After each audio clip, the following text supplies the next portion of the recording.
Hi, happy Friday to you. Nicole Snow here. I wanted to close out the week on the article by Nicholas Colas on 10 things that you can and need to do to increase in personal development. And one of the things was to track it or to be aware of what was going on. And Darren Hardy suggested writing down at the end of each day one thing that you have learned. And I chose to do that. I hope that you challenge yourself to do that. Wednesday, working backwards, Wednesday, I learned more about tadpoles than I've known my entire life as I helped my son clean out that yucky tank full of algae and like 100 tadpoles and get them into a little jar that we could transport to the lake because he'd spent the summer rescuing eggs from our hot tub, from the pool, from the fountain, and putting them in this tank, putting food in there for them and raising them. And he hatched a lot of frogs. So I think our place is going to look like the plagues of Egypt in the spring, but there were a few stragglers left that hadn't yet hatched, and spending a few hours with him, helping him do that was a great experience, and I learned a lot from him. And the second thing that I learned was that the principle of I'll just unload the dishwasher before I leave is true. It puts the rest of the day into havoc. So for time management, I'm going to work really hard at trying to not try to fit that one last thing in before I leave.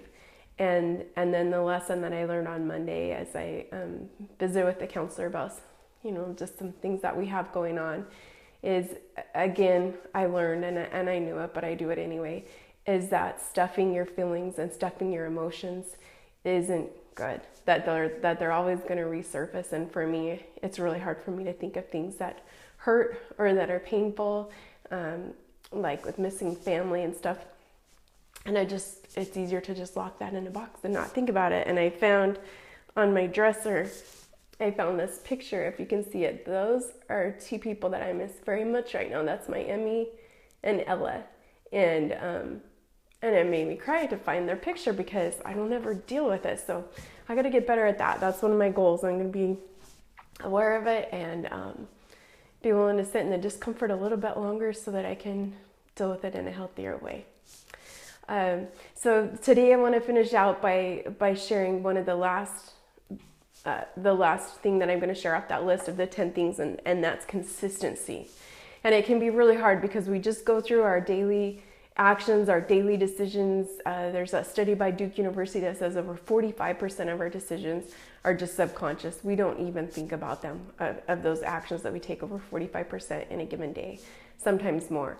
And a good example of that is a few years ago, before we had moved out here from Idaho, I'd always wanted a miniature horse because they're not supposed to be as mean as ponies. And I'd always wanted that for my kids. So I bought a miniature mare and then a little miniature, not quite yearling, little paint foal.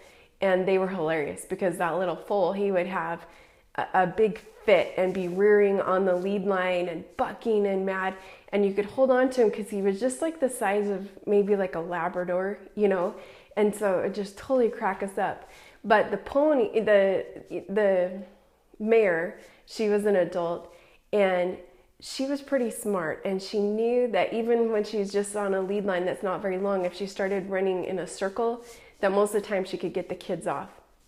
So Hallie, who was used to riding the big horses and knowing how to hang on for dear life if she had to, she was on that pony and it started going in circles.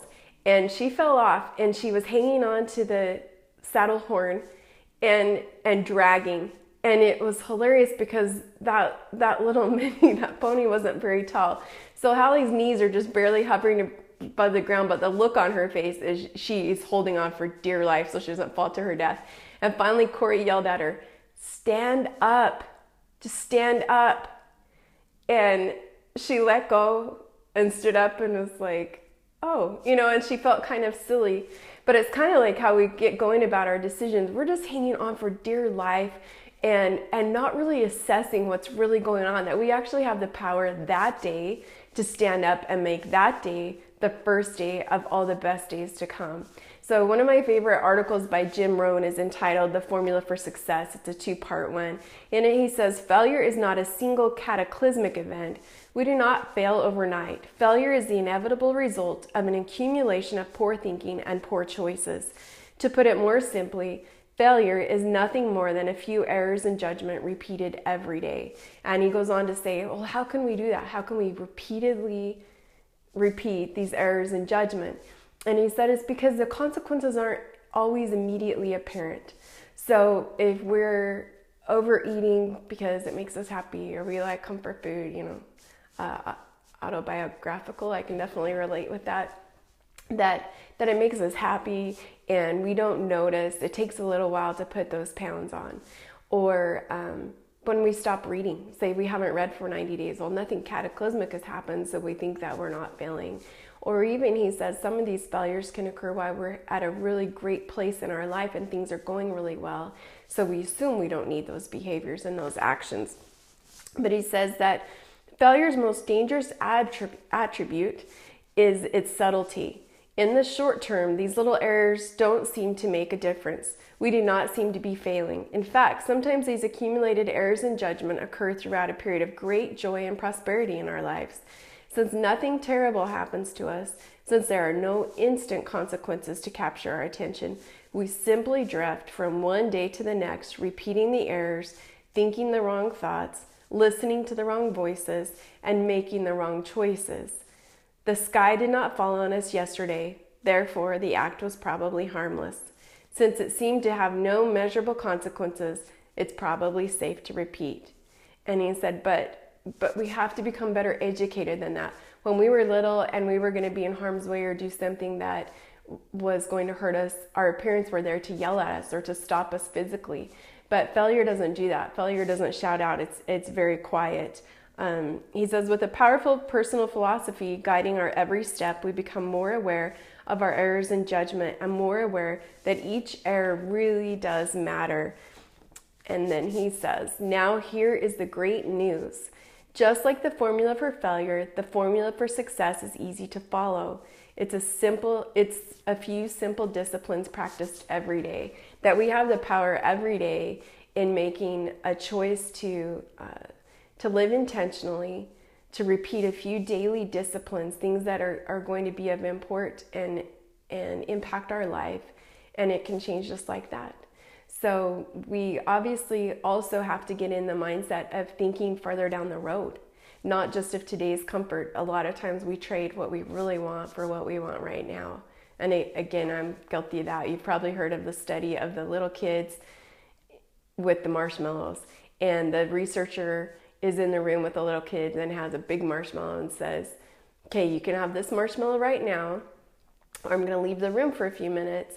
And if you wait and you don't eat it when I come back, you can have 2. Well, most of those little kids ate it, and they'd probably have to switch it out. I wouldn't do it for a marshmallow, but a really good chocolate or something like that. I'd have a hard time. But what they found is that was a predictor for success in those kids' lives as they followed them, their ability to delay gratification. And I think that's a really, really hard thing in our society right now, that you should just do what makes you happy. Do it, just have joy in the moment. We're a microwave society. We expect everything to be fixed or improved immediately. And if it's not, that's something that doesn't work. But we have to train ourselves to have the discipline to look into the future. What's the end result we want? And then decide what those actions would be to get us there. And focus on the actions, not the result. Because typically 95% of the work is going to be done before we see that result. And I'll just end with this last quote by Rohn. He said, the real magic of new disciplines is that they will cause us to amend our thinking. If we were to start today to read the books, keep a journal, attend the classes, listen more and observe more, then today would be the first day of a new life leading to a better future. If we were to start today to try harder and in every way make a conscious and consistent effort to change subtle and deadly errors into constructive and rewarding disciplines, we would never again settle for a life of mere existence, not once we have tasted the fruits of a life of substance. And I can't fault Hallie for that example in the beginning of just clinging to the saddle horn and and not being aware of her surroundings, not knowing that she could escape all of that by just standing up. Because like Rohn pointed out at the beginning, there are so many repeated errors of judgment that I do every day, just either from lack of effort, lack of foresight, lack of belief in myself. You know, we've talked about the negative self-talk that we have.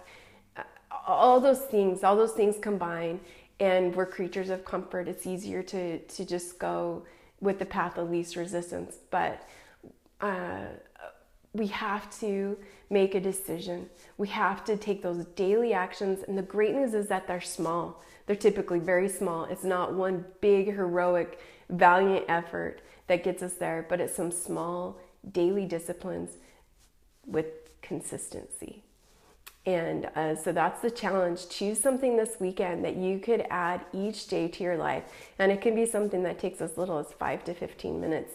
Darren Hardy's habit of writing down what he learned that day, I tried that this week. It took 5 minutes, but it did cause me to reflect on and be more aware of some of the mistakes I was making, and then also to appreciate some of the moments that I had. So that's a challenge, and please share how that works for you and what it is you've decided to do, who's marked the path for you, the ways that it impacts and changes your life, because we have the opportunity to, just like Corey yelling for Hallie to just stand up, we have that chance for each other to rescue each other from the monotony of those daily mistakes, and help support each other in choosing to live intentionally and choosing to live a life of substance. Thank you.